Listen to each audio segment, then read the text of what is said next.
Hi, welcome to Toys in the Hood. Today I'm going to talk about Rogue Trader, the original Warhammer 40,000. Or rather, I'm going to talk about the expansions to Rogue Trader.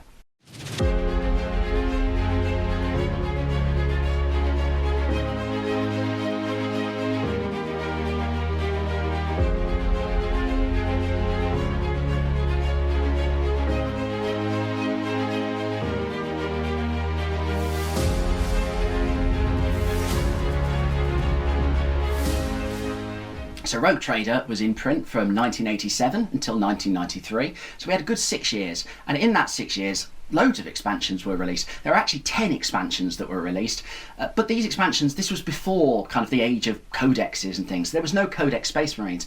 Instead, these books would focus on quite a wide area of some parts of the galaxy, or they would really develop something that we'd not seen before, like the Realm of Chaos books would. What they did do was they really helped build the 41st millennium into the grim dark future that we know and love in the present day. Now, Rogue Trader first appeared in 1987 at Games Workshop's Games Day event. It's got the rules in, obviously. There's loads of background information, loads of information about alien races, the structure of the Imperium, a lot of which, we still see nowadays. It's also full of loads of hobby advice, which is great. There wasn't much of a miniatures range at the time. It's not a mass battle game like we're used to. It's a skirmish game, really. You have quite small forces. In fact, there were no points costs in the original book. There was like a formula that you could work out the points costs if you wanted balanced troops. But there were lots of random tables that you'd roll equipment on and things. The chances of a balanced game, pretty unlikely. So you'd also have a games master that would help you run the game as sort of an independent adjudicator. A year later, in 1988, the first supplement, Chapter Approved, was released. I've got this particularly battered copy here, which I've looked through in one of my other videos. Basically, it's a collection of White Dwarf articles. It includes a Space Wolf versus Orc campaign, although I doubt many of us would recognise them as such nowadays. The Space Wolves are basically just normal Marines, which at this point are humans in fancy armour, and no Viking influence at all. And then the Orcs, well, Orcs are green argumentative humans at this point. There's nothing that really separates them. They're a bit more tribal and a bit more primitive than humans, but they're not Orcs as we know nowadays. There's then a few army lists in there. There's Space Marines, Imperial Guard, Rogue Traders. Then there's also a kind of pirate mercenaries army list, which features Eldar and Squats. It also has the first mention of the Horus Heresy, which isn't mentioned at all in Rogue Trader, which, considering the influence the Horus Heresy has nowadays, with 50 plus books out there, is incredible. In 1988, Warhammer Siege is also released. It's mainly a Warhammer Fantasy Battle expansion, to be honest, but it does contain rules for sieges in Warhammer 40,000. Probably the most interesting thing in there is it's got rules for siege dreadnoughts. Now, a lot of the rules and the game ideas in Warhammer Siege are built around the Citadel Mighty Fortress. This was a polystyrene castle that Games Workshop released at this point, and was sold as a terrain piece for both Warhammer and Warhammer 40,000. At this point in Warhammer 40,000, feudal worlds are a much bigger thing, the kind of primitive worlds. And this is largely because 40k doesn't have that much of a range. It's only been out a year. And so what it does have a big range is Warhammer figures. So they look for you to use your Warhammer figures in your games of Warhammer 40,000. So some of the plot hooks are, there's a vampire that's taken over the keep. Well, the vampire model for Warhammer and the vampire model for Warhammer 40,000, they're the same. So that's an easy one. One of the really notable ones in here is Warhammer 40,000 Ogryns. So they are basically Warhammer Fantasy Battle ogres. And in fact, the leader, the Bonehead who leads the Ogryns with the Ripper gun, that's the only model that had a gun, and you would then fill that unit out with normal ogres. The same for Beastmen. There's a really, really nice sculpt of a Beastman in a carapace armour with a las pistol, and that would lead your force of regular Warhammer Fantasy Beastmen. Again, in 1988, Slaves to Darkness is released. So this is the first of the Realms of Chaos books. The two books focus on chaos in Warhammer, Warhammer 40,000 and Warhammer Fantasy Roleplay. They're mostly on Warhammer and Warhammer Fantasy Roleplay, to be honest, but there's a lot of really good stuff in it, 40k. Really interesting background material. The Horus Heresy is fleshed out in here, and in fact the Horus Heresy as it's fleshed out in here, it hasn't really changed that much. If you want to save yourself reading 50 books, just get hold of a copy of this and it summarises it all in 3 pages. There's an incredible conspiracy in here where people seek to destroy the Emperor and create a new Chaos God, a 5th Chaos God. I'll probably be making a video for that one soon. And then there's army lists as well, as long as all the rules are demons. So you've got rules for Emperor's Children, you've got rules for Khorne World Eaters, and then you've got as well the Black Legion and the Ordo Malleus and the Grey Knights for the Imperial players. It's incredible how much of this stuff still stands. The colour schemes, of the Emperor's Children remain the same, the World Eaters the same, and some of the characters. So you've got Fabius Bile is first introduced here as I think a Slaanesh champion. 1989, the Compendium is released. This is mainly a collection of White Dwarf articles, mostly Imperial stuff. It does quite a deep dive into Ogryns, Terminator armour, bikes, chaplains, apothecaries. Which, to be fair, at this point, the Imperial Army kind of comprises of Space Marines and Imperial Guard, so there is a lot of crossover with the way they work. There's a really, really good article about the creation of a Space Marine and the 20 implants they get when they're made. There's also upgrades to the key vehicle rules. For the Xenos player, before we get a main Eldar army list, although we've seen them as pirates, there's an Eldar Harlequin army list in here as well. In 1990, The Lost and the Damned is released. This is the second Realm of Chaos book. Again, it's kind of mostly Warhammer focused, but 40k has a bigger section in here. It's not just relegated at the back. It's obviously picking up at this point. There's more, just tidbits of information that are just brilliant. The Emperor is fleshed out a load. There's a load more information on the Eye of Terror and what happened to the Renegades after the Horus Heresy. There's army lists for the Thousand Sons and the Death Guard. There's rules for including Sensei warbands in your game. Sensei are the sons of the Emperor. They live forever. They're psychically null. I think they might be similar to the idea of the Perpetuals in the modern Horus Heresy books, but they do seem to have kind of disappeared in the midst of time. One thing that really stands out about this book, especially compared directly to the Slaves to Darkness, the first Realms of Chaos book, it's just the artwork, the print quality and the layout is just really, really professional and improved on this one. It's a really good looking book. Then everything stops for Orks, quite literally. So a bit of background.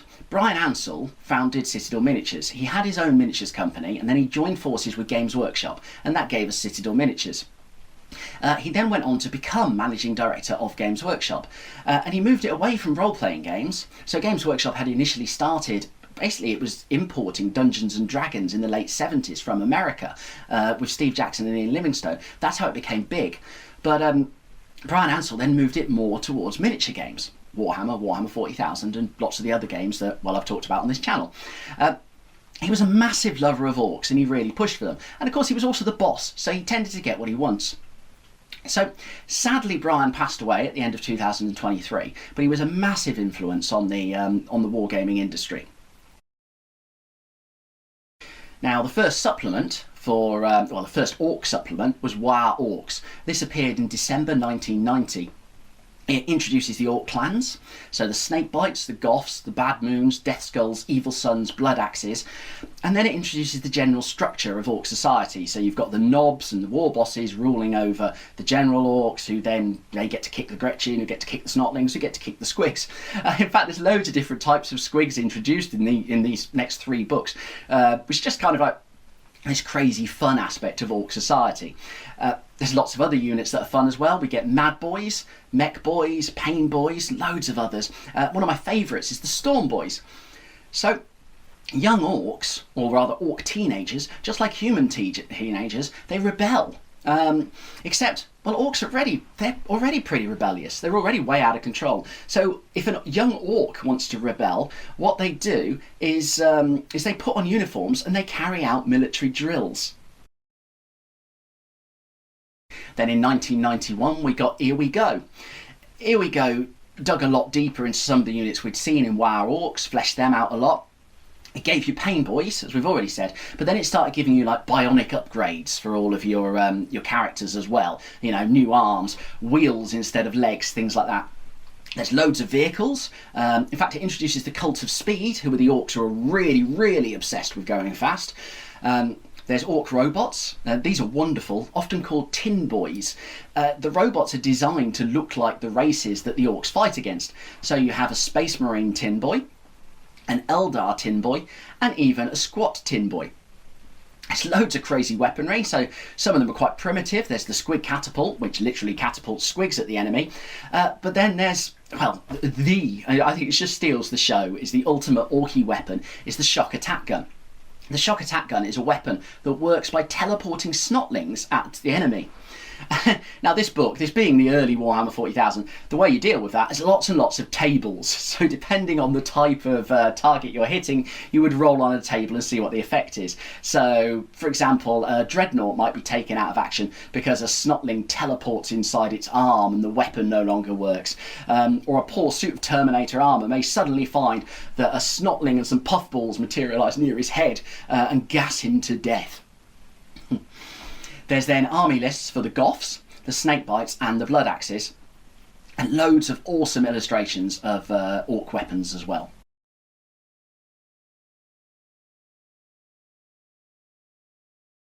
In December 1991, the last of the books for Orcs are released, and this is Freebooterz. Freebooterz is really becoming more of a collection of army lists at this point. It feels the closest to a modern codex.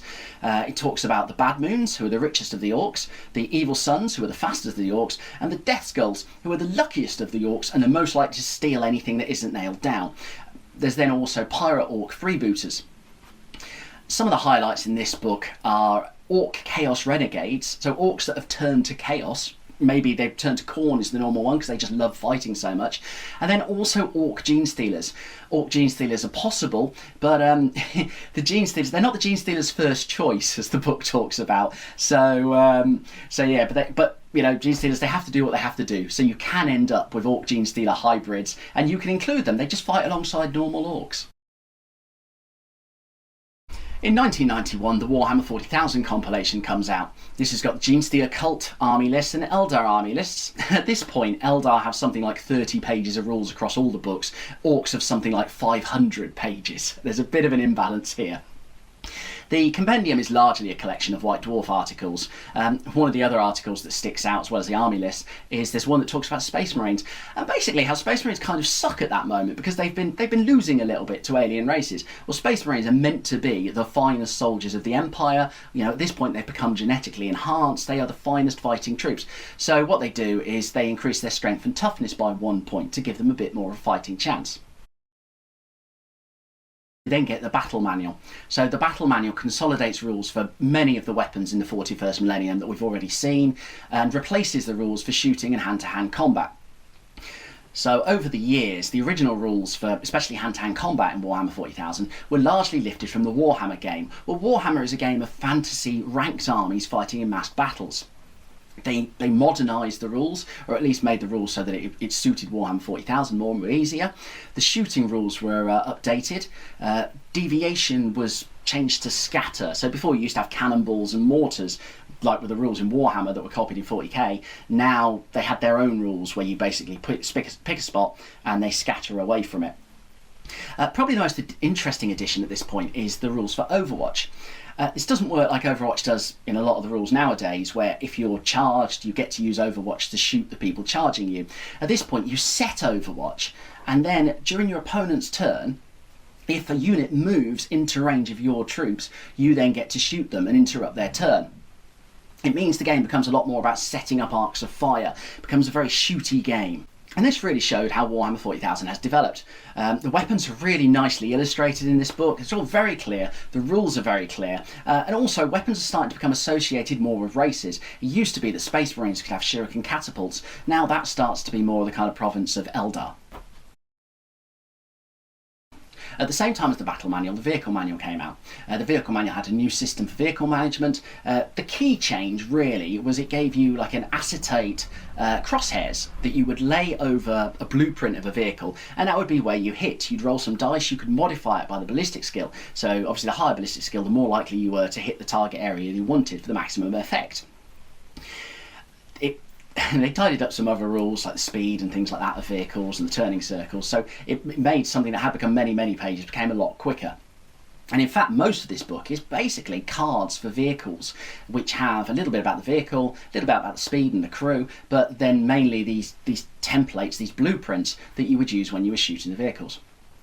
I was 13 when this came out in 1992, and my friends and I just absolutely loved this new targeting grid. It was a really, really cool idea.